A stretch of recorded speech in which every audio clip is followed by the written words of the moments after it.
ಈಗ ಆಡಿಯನ್ಸ್ಗೆ ಕೇಳ್ತೀನಿ, ಈಗ ನಡೀತಾ ಇರೋ ಈ ಘಟನೆ ಒಂದ್ 10 ಸೆಕೆಂಡ್ ಇನ್ನೊಂದು ಬೇಕು ನನಗೆ. ಕಾಂಗ್ರೆಸ್ ಸರ್ಕಾರದ ಇವತ್ತಿನ ಪರಿಸ್ಥಿತಿ ನೆನ್ಸ್ಕೊಂಡ್ರೆ ನನಗೊಂದು ಹಾಡ್ ನೆನಪಾಗ್ತಾ ಇದೆ. ಹಾಡ್ಬಿಡ್ತೀನಿ, ಅಲ್ಲ ಹಾಡ್ಬಿಡ್ತೀನಿ, ಕೇಳಿಸ್ಕೊಳ್ಳಿ. ಕೇಳಿಸ್ಕೊಳ್ಳಿ. ಇವರ ಅಧಿಕಾರ ಅವಧಿಯಲ್ಲಿ ಕೇವಲ 100 ಎಕರೆ ರಿಕವರಿ ಮಾಡಿದ್ದಾರೆ. 18 ತಿಂಗಳಲ್ಲಿ 8 ವರ್ಷ ಅಧಿಕಾರ ಮಾಡಿದ್ದಾರೆ. ಇವ್ರಿಗೆ ಏನಾರ ಬದ್ಧತೆ ಇದೆಯಾ? ಜನರ ಪರವಾಗಿ ಕೆಲಸ ಮಾಡಿದಾರ? ಇಲ್ಲ. ರಸ್ತೆ ನಿಂತ್ಕೊಂಡು ಕೌಡಶಾಸ್ತ್ರ ಹೇಳೋದು, ಇಲ್ಲ ನಿಂತ್ಕೊಂಡು ಹಾಡು ಹೇಳೋದು, ಅಷ್ಟೇ ಇವ್ರ ಕೆಲಸ. ಇವತ್ತಿನ ಪರಿಸ್ಥಿತಿ ನೆನ್ಸ್ಕೊಂಡು ಹಾಡ್ ನೆನಪಾಗ್ತದೆ. ಯಾವ್ದು ಗೊತ್ತಾ? ನೀನೇ ಸಾಕಿದ ನಿನ್ನ ಮುದ್ದಿನಾಗಿಡಿ ಹತ್ತಾಗಿ ಕುಕ್ಕಿತಲ್ಲೋ, ನಿನ್ನ ಹತ್ತಾಗಿ ಕುಕ್ಕಿತಲ್ಲೋ, ಅದೇ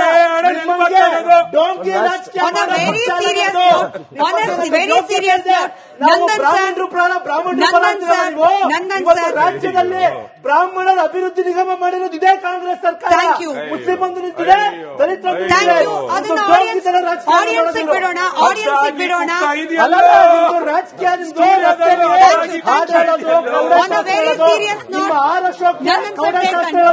ಈ ವಕ್ತಾರರಿಗೆ ನಿಂತ್ಕೊಂಡು ಹಾಡು ಹೇಳೋ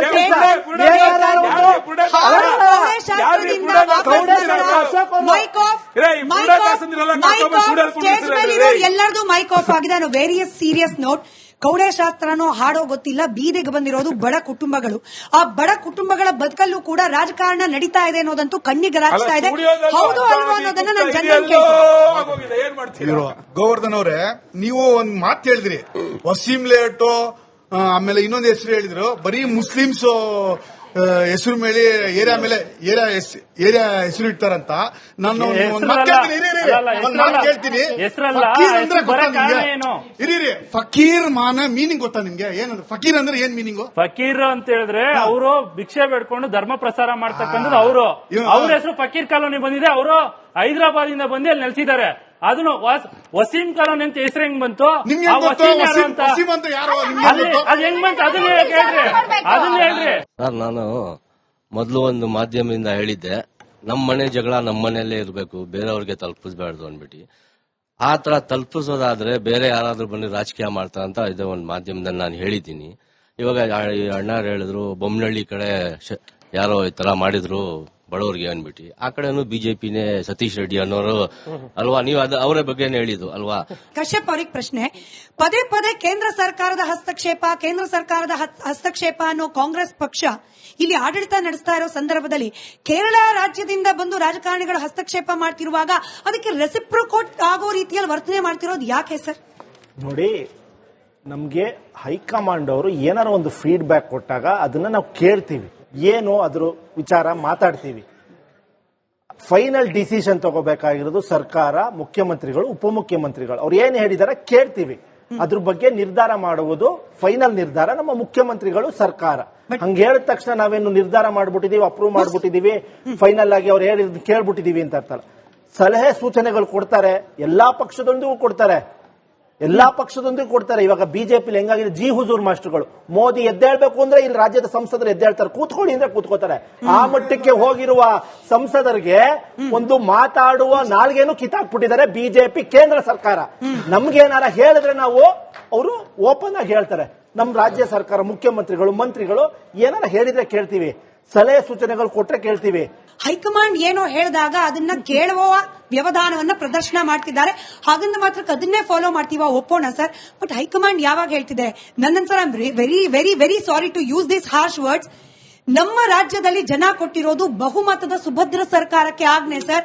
ಇಲ್ಲಿ ಮುಖ್ಯಮಂತ್ರಿ ಕುರ್ಚಿ ಕಾಳಗ ನಡೀತಿರೋ ಸಂದರ್ಭದಲ್ಲಿ ಅದು ಸೀರಿಯಸ್ ಕನ್ಸರ್ನ್ ಮ್ಯಾಟರ್ ಅನ್ನಿಸದೇ ಇರೋ ಕೆ.ಸಿ. ವೇಣುಗೋಪಾಲ್ ಅವರಿಗೆ ಇವಾಗ ಈ ಕೋಗಿಲೆ ಬಡಾವಣೆ ಒತ್ತುವರಿ ಯಾಕೆ ಅನ್ಸಿದೆ ಸೀರಿಯಸ್? ಬಿಕಾಸ್ ಅವರು ಮುಖ್ಯಮಂತ್ರಿ ಆಗಬೇಕು ಸರ್. ಇಲ್ಲಿ ಜನ ಕೊಟ್ಟ ತೀರ್ಮಾನವನ್ನ ಮಜಾಕ್ ಮಾಡ್ಬಿಡ್ತು ನಿಮ್ಮ ಕಾಂಗ್ರೆಸ್ ಹೈಕಮಾಂಡ್. ಜನ ಕೊಟ್ಟ ತೀರ್ಮಾನವನ್ನ ಮಜಾಕ್ ಮಾಡ್ತು. ಒಂದ್ ನಿಮಿಷ ಸ್ಮಿತಾ, ಪ್ರಶ್ನೆ ಕೇಳಿದ್ರೆ ಉತ್ತರ ಕೊಡ್ತೀನಿ. ರಾಜಕೀಯ ಅವರು ಕೆಸರೆರಚಾಟಕ್ಕೆ ಅವರೇನೋ ಟ್ವೀಟ್ ಮಾಡಿದ್ದಾರೆ, ಯಾರು ಕೇರಳ ಸಿಎಂ. ವಾಸ್ತವದ ಸ್ಥಿತಿ ಅವರಿಗೆ ಅರಿವಿಲ್ಲ.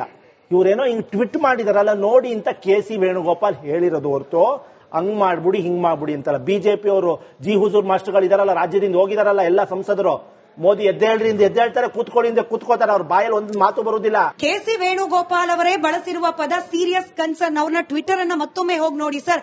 ಯಾವುದು ಸೀರಿಯಸ್ ಕನ್ಸರ್ನ್ ಸರ್? ಒಂದು ಬಡಾವಣೆಯಲ್ಲಿ ಲಾಫುಲ್ ಆಕ್ಷನ್ ತಗೊಳ್ತಿರೋದಾ? ನೋಡಿ ಇವಾಗ ವಾಸ್ತವ ಸ್ಥಿತಿ ಏನಿದೆ, ಏನ್ ಮಾಡಬಹುದು ಅವ್ರಿಗೆ ಗೊತ್ತಿಲ್ಲ. ನೋಡಿ ಡೆಲ್ಲಿಲಿ ಕೂತಿದ್ದಾರೆ, ವೇಣುಗೋಪಾಲ್ ಅವರಿಗೆ ಗೊತ್ತಿಲ್ಲ ವಸ್ತುಸ್ಥಿತಿ. ಒಂದು ನಿಮಿಷ, ಕೇರಳ ಸಿಎಂ ಅವರು ಅಲ್ಲಿ ತ್ರಿವೇಂದ್ರಂ ಅಲ್ಲಿ ಕುತ್ಕೊಂಡು ಟ್ವೀಟ್ ಮಾಡಿದ್ದಾರೆ. ವಾಸ್ತವ ಸ್ಥಿತಿ ಅವ್ರಿಗೆ ಗೊತ್ತಾ? ಅಲ್ಲಿ ಏನಿದೆ ಅಂತ ಗೊತ್ತಾ? ಅದು ಡಂಪಿಂಗ್ ಯಾರ್ಡ್ ಅಂತ ಅವ್ರಿಗೆ ಗೊತ್ತಾ? ಯಾರಿಗೆ ಕೇರಳ ಸಿಎಂ ಗೊತ್ತಾ ಅದು ಡಂಪಿಂಗ್ ಯಾರ್ಡ್ ಅಂತ? ಸುಮ್ಮನೆ ಎಲ್ಲ ಕುತ್ಕೊಂಡು ಟ್ವೀಟ್ ಮಾಡಿಬಿಟ್ಟಿದ್ದಾರೆ. ಅಲ್ಲಿ ಮನುಷ್ಯರು ವಾಸಕ್ಕೆ ಯೋಗ್ಯವಲ್ಲದ ಜಾಗ ಅದು. ಹಾಗಾಗಿ ಏನೋ ಟ್ವೀಟ್ ಮಾಡಿದ್ದಾರೆ, ಏನಿದು ಸೀರಿಯಸ್ ಕನ್ಸರ್ನ್, ನಮಗೆ ವಾಪಸ್ ರಿಪ್ಲೈ ಮಾಡಿ ಅಂತ ಹೇಳಿದ್ದಾರೆ ಹೊರತು ತಕ್ಷಣ ಅವರು ಅದನ್ನ ಮಾಡ್ಬಿಡಿ ಇದನ್ನ ಮಾಡ್ಬಿಡಿ ಅಂತ ಹೇಳಿಲ್ಲ. ಫಾರ್ ಯರ್ ಕೈಂಡ್ ಇನ್ಫಾರ್ಮೇಶನ್, ನಮ್ಮ ಹೈಕಮಾಂಡ್ ಬಿಜೆಪಿ ತರ ಜಿ ಹುಜೂರ್ ಮಾಸ್ಟರ್ ಅಲ್ಲ. ಮೋದಿ ಎದ್ದೇಳಕ್ಕೆ ಕೂತ್ಕೊಳ್ಳಕ್ಕೆ ಅವ್ರ ಯೋಗ್ಯತೆಗೆ ರಾಜ್ಯಕ್ಕೆ ಬರಬೇಕಾಗಿರೋ ಅನುದಾನದ ಬಗ್ಗೆ ಮಾತಾಡಿ.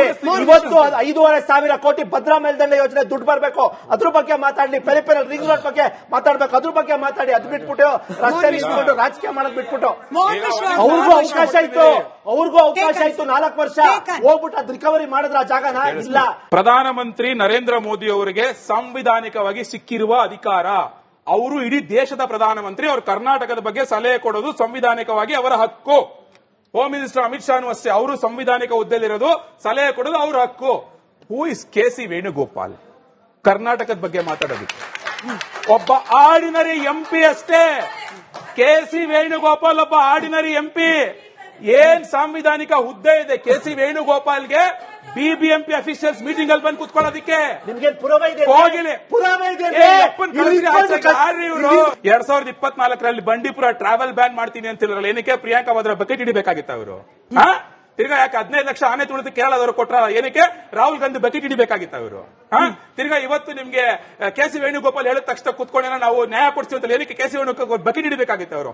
ದಿನ ಬೆಳಗ್ಗೆ ಆದ್ರೆ ಅಧಿಕಾರದಲ್ಲಿ ಇದ್ಕೊಂಡು ಕೇರಳದವ್ರು ಕೆ.ಸಿ. ವೇಣುಗೋಪಾಲ್ದು ಬಕೆಟ್ ಹಿಡ್ಕೊಂಡು ಕೂತಿರೋದು ಇವರು. ಹೋಗಿ ಕುತ್ಕೊಂಡು ನಿಂತ್ಕೊ ಅಂತ ಹೇಳ್ಬಿಟ್ಟು ರಾಹುಲ್ ಗಾಂಧಿ, ಸೋನಿಯಾ ಗಾಂಧಿದು ಇವ್ರು ಬಂದ್ಬಿಟ್ಟು ಜಿ ಹುಜೂರ್ ಬಗ್ಗೆ ಮಾತಾಡ್ತಾರೆ. ಇದೇ ಕರ್ನಾಟಕದ ಬಿಜೆಪಿ ಎಂಪಿಗಳೇ ಇವತ್ತು ರಾಜ್ಯದಲ್ಲೇ 4 ಏರ್ಪೋರ್ಟ್ ತಂದಿರೋದು, ಏಮ್ಸ್ ತಂದಿರೋದು, ಕೆಂಪೇಗೌಡ ಏರ್ಪೋರ್ಟ್ ಟರ್ಮಿನಲ್ 2 ತಂದಿರೋದು, ಬೆಂಗಳೂರಿಂದ ಮೈಸೂರು ಎಕ್ಸ್ಪ್ರೆಸ್ ವೇ ತಂದಿರೋದು, Ayush executive centre of excellence ತಂದಿರೋದು. ಲೆಕ್ಕ ಎಷ್ಟು ಬೇಕಾದ್ರೂ ಕೊಡ್ತೀನಿ. ಬಕೆಟ್ ಹಿಡಿತಾ ಇರೋದು ಇವರೇ ಹೊರತು ಬೇರೆ ಯಾರು ಅಲ್ಲ. 2024ರಲ್ಲಿ ಬಂಡೀಪುರ ಟ್ರಾವೆಲ್ ಬ್ಯಾನ್ ಮಾಡ್ತೀನಿ ಅಂತ ಹೇಳಿದ್ರಲ್ಲ, ಏನಕ್ಕೆ? ಪ್ರಿಯಾಂಕಾ ವಾದ್ರಾ ಬಕೆಟ್ ಹಿಡಿಬೇಕಾಗಿತ್ತ ಅವರು? ತಿರ್ಗಾ ಯಾಕೆ 15 ಲಕ್ಷ ಆನೆ ತುಳಿದು ಕೇರಳದವರು ಕೊಟ್ರ? ಏನಕ್ಕೆ? ರಾಹುಲ್ ಗಾಂಧಿ ಬಕೆಟ್ ಹಿಡಿಬೇಕಾಗಿತ್ತ ಅವರು? ತಿರ್ಗಾ ಇವತ್ತು ನಿಮ್ಗೆ ಕೆ.ಸಿ. ವೇಣುಗೋಪಾಲ್ ಹೇಳಿದ ತಕ್ಷಣ ಕುತ್ಕೊಂಡ ನಾವು ನ್ಯಾಯ ಕೊಡ್ತೀವಿ ಅಂತ ಏನಕ್ಕೆ ಕೆ.ಸಿ. ವೇಣುಗೋಪಾಲ್ ಬಕೆಟ್ ಹಿಡಿಬೇಕಾಗಿತ್ತ ಅವರು?